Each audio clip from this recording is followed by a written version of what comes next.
नमस्कार, आप देख रहे हैं समाधान कब तक और इस वक्त हम मौजूद हैं बेंगाबाद में। आपको बता दें कि जननायक कर्पूरी ठाकुर जो 2 बार मुख्यमंत्री रहे, 1 बार उप मुख्यमंत्री रहे, आज उनका 100वां जन्मदिन जो है वो मनाया जा रहा है भाकपा माले के द्वारा।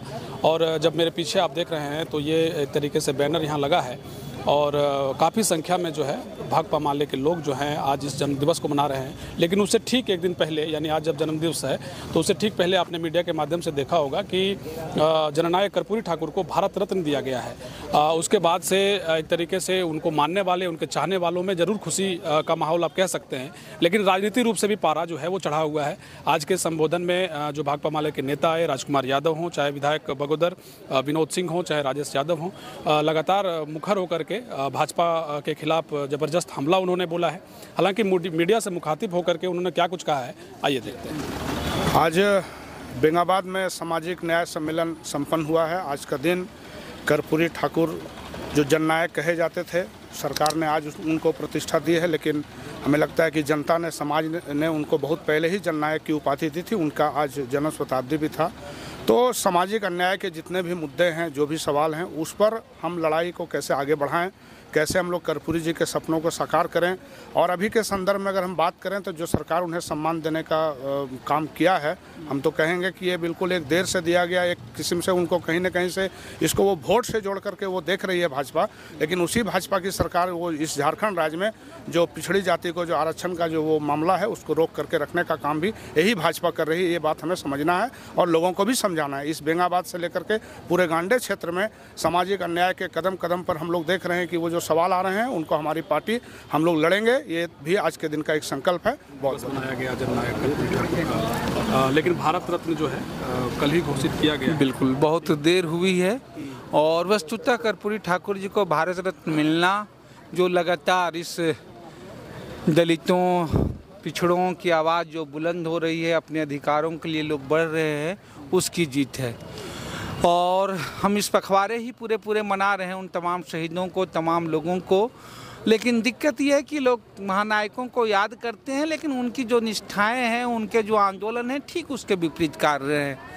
आज वो राजनेता, वो मुख्यमंत्री, वो प्रधानमंत्री लोग कर्पूरी ठाकुर जी की सादगी की बात करेंगे, जिन्होंने जो है पूरे देश के संसाधनों को अपने हितों के लिए बात करेंगे।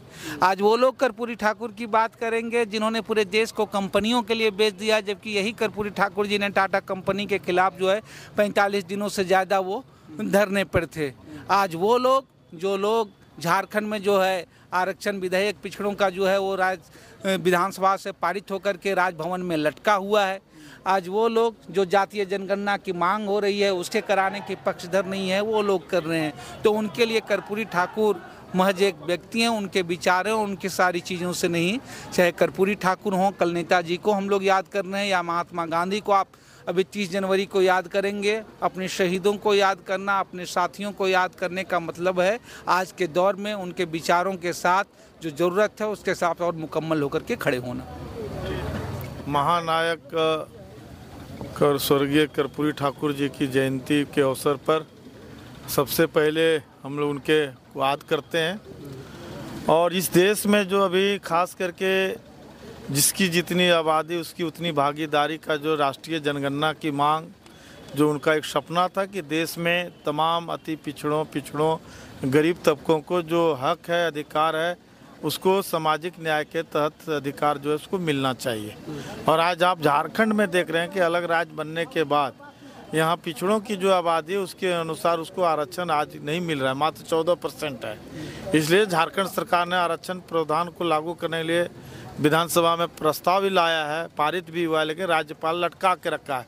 यदि भारतीय जनता पार्टी वालों को यदि सच मायने में पिछड़ों के प्रति हमदर्दी हैं तो आरक्षण बिल को स्वीकृति दें राज्यपाल, और तभी जननायक कर्पूरी ठाकुर को सच्चे मने प्रति श्रद्धांजलि होगी, उनके प्रति मतलब जन्मदिन का याद होगा।